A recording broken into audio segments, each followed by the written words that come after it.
ہم شہر کے لوگوں کا سب سے بڑا ایشو یہ کہ ہمیں تہبند سے بڑی گھبراہٹ ہوتی ہے، ہمیں تہبند باندھنے کی عادت نہیں ہے۔ گاؤں گوٹ کے لوگ تو گھر میں بھی تہبند باندھ رہے ہوتے ہیں، ان کو احرام کو پرابلم ہی کوئی نہیں ہوتا۔ تو تہبند سے اگر آپ کو عادت ہو گئی نا تو آپ احرام فرینڈلی ہو جاؤ گے۔ سب سے بڑا ایشو ہم لوگوں کا، شہر والوں کا، وہ یہ کہ ہم تہبند کیسے باندھیں، تہبند کنٹرول کرنے میں ان کا جو ہے ٹینشن رہتی ہے۔ تو ایک بار صحیح طریقے سے آپ یہ احرام کا جو نیچے والا حصہ باندھنے کا ہے، تہبند باندھنے کا طریقہ سیکھ لو، آپ کا حج آسان ہو جائے گا۔ حج قران کرنا ہے نا تب بھی ہو جائے گا، لیکن جب احرام صحیح باندھنا ہو، اب احرام ہی سنبھالتے رہو گے تو دل ہوگا یار کب اترے گا احرام۔ مجھے بڑا بعض اوقات تو عجیب لگتا ہے، لوگ بار بار یہ پوچھتے ہیں احرام اترے گا کب؟ میں نے کہا پہلے روتے تھے احرام پہنوں گا کب، یا اللہ موقع دے میں احرام پہنوں، جیسے ہی احرام پہنا اب ٹینشن یہ اترے گا کب۔ ارے بھائی ریلیکس رہو، جلدی کس بات کی ہے؟ تو احرام صحیح باندھنا سیکھ جائیں گے تو آپ کو اس کی ٹینشن ختم ہو جائے گی۔ تو پہلے میں تہبند باندھنے کا آپ کو طریقہ بتا رہا ہوں۔ تو اب آپ نے پہلے تو چیک یہ کرنا ہے کہ یہ احرام میرے سائز کا بھی ہے کہ نہیں۔ تو اس کا طریقہ یہ کہ آپ نے اپنی ناف کے اوپر یہ والا بالکل کوئی بل نہ ہو رکھ کے چیک کر لیں کہ یہ آپ کے پیروں کے نیچے تک جا رہا ہے یا پیر تک ٹچ ہو رہا ہے، اس کا مطلب اس کا سائز ٹھیک ہے۔ ایسا نہ ہو کہ آپ ناف پہ رکھیں اور ابھی سے شروع سے ہی آپ کے ٹخنوں کے اوپر ہے تو یہ آپ کے لیے سائز تھوڑا ہے۔ چلے بسم اللہ الرحمن الرحیم۔ اچھا اب کرنا یہ ہے کہ یہ دونوں چادریں آپ نے اس کے کنارے ملا لینے، ٹھیک ہے، اور کوئی اس میں اوپر بل نہ رہے۔ ان دونوں کناروں کو آپ نے ملا لیا۔ اچھا اب اس طرف سے تھوڑا سا اس کو ٹائٹ کر لیں، جتنا ٹائٹ کرنا ہے آپ ٹائٹ کر لیں، ٹھیک ہے۔ اب ان دونوں کو واپس اپنے ہاتھوں سے یہاں پر لے آئیں۔ اب اس کے بعد دوبارہ جو ہے اس کو یہاں لے آئیں، یعنی اس کو فلیپ کر رہے ہیں آپ، ٹھیک ہے نا۔ اور اب آپ کی مرضی ہے ایک بار دو بار، کیونکہ احرام بھی بہتر ہے کہ ٹخنوں سے اوپر ہو، تو پھر تھوڑا اگر بڑا ہے تو 4 بار کر لیں۔ اب مثال کے طور پہ یہ میں نے اس کو 4 بار فولڈ دیا نا، اب یہ اتنا اچھا بندھا ہے کہ مجھے بیلٹ کی حاجت نہیں ہے، ٹھیک ہے۔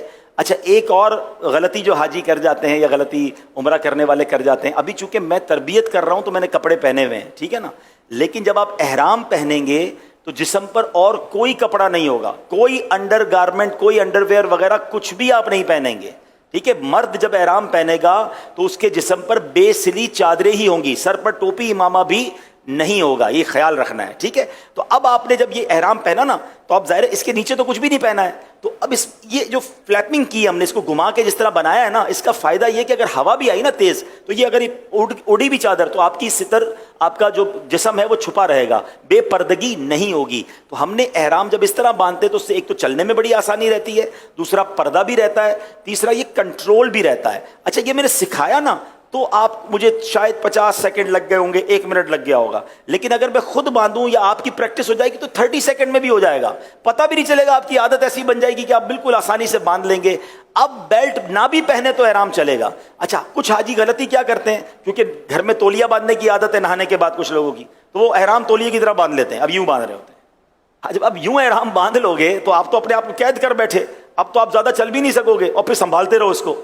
تو یہ اس طرح نہ باندھیں، باندھنا تو ٹھیک ہے ہو جائے گا باندھنا، لیکن آپ ٹینشن میں رہو گے۔ تو احرام فرینڈلی بننے کا ایک طریقہ میں آپ کو بتاتا ہوں کہ اگر حج میں کچھ دن ہے نا تو اکیلے کمرے میں رات کو جب موقع ملے، آپ کا بیڈ روم ہو، تو آپ تہبند باندھ کر سونا شروع کر دیں۔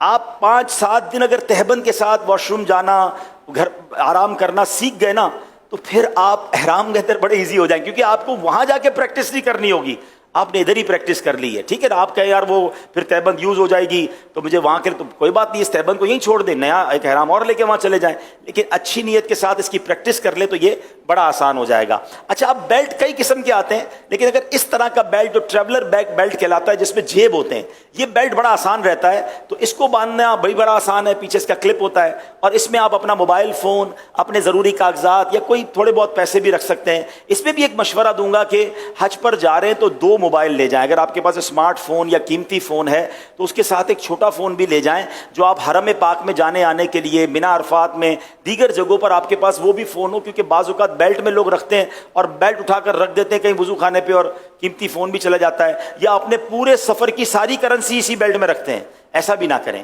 اپنی زیادہ پیسے وغیرہ ہیں وہ ہوٹل میں ہی رکھیں، بیگ کے اندر رکھیں. اس میں تو ضرورت کی 25-50-100 ریال رکھ لیے, کچھ کھانے پینے کی ضرورت پڑی. ہاں اپنے ہوٹل کا کارڈ ضرور ڈالیں, اپنے معلم کا کارڈ ضرور ڈالیں, تاکہ خدا نہ خواستہ آپ کے ساتھ کوئی حادثہ ہو جائے تو پتہ چلے کہ آپ کہاں تھے, کس کے معلم کے حاجی ہیں, تو رابطہ کرنا آسان ہو جائے. آپ کے ساتھ بچے اور فیملیز ہوں تو ان کے جیب میں بھی آپ نے ہوٹل کا کارڈ بھی اور معلم کا کارڈ ضرور رکھنا ہے, تاکہ وہ بچھڑ جائیں تو ان کو کوئی اس ایڈریس پر پہنچا سکے. اب یہ اوپر کی چادر جو ہے تولیے کی ہے, اور اس کو بھی آپ نے اسی طرح چیک کر لینا ہے کہ یہ میرے سائز کی ہے کہ نہیں. تو سائز تھوڑا سا اس کا بڑا ہونا چاہیے, تاکہ اس کا فائدہ یہ ہوتا ہے کہ یہ آپ کے نماز وغیرہ میں, رکوع وغیرہ میں آپ کے لیے آسانی رہے. تو اس کو چیک کرنے کا طریقہ یہ کہ یہ ایک بار چکر پورا گھوم کر کم از کم یہاں تک آ جائے.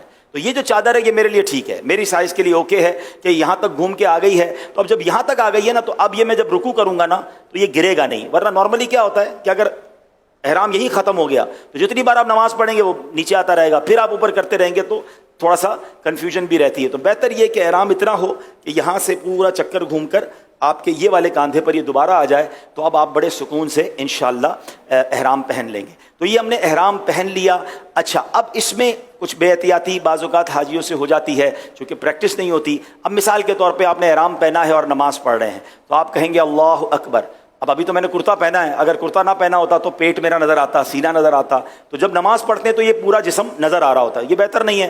اس کا بڑا پیارا طریقہ امیر علیہ سنت نے سکھایا تھا کہ جب آپ احرام میں نماز پڑھ رہے ہوں اللہ اکبر, انشاءاللہ سینہ اور پیٹ جو ہے آپ کا یہ ڈھکا رہے گا. اور میں آپ کو صحیح بتاؤں, ابھی تو احرام پہنا ہے سکھانے کے لیے یا سیکھنے کے لیے, مگر جب احرام واقعی انسان پہنتا ہے, جب اس کے جسم پہ اور کوئی لباس نہیں ہوتا, اور احرام میں ایکچولی ایک میسج بھی ہے کہ ایک وقت آئے گا میرے سارے کپڑے اتار کر مجھے کفن پہنا دیا جائے گا.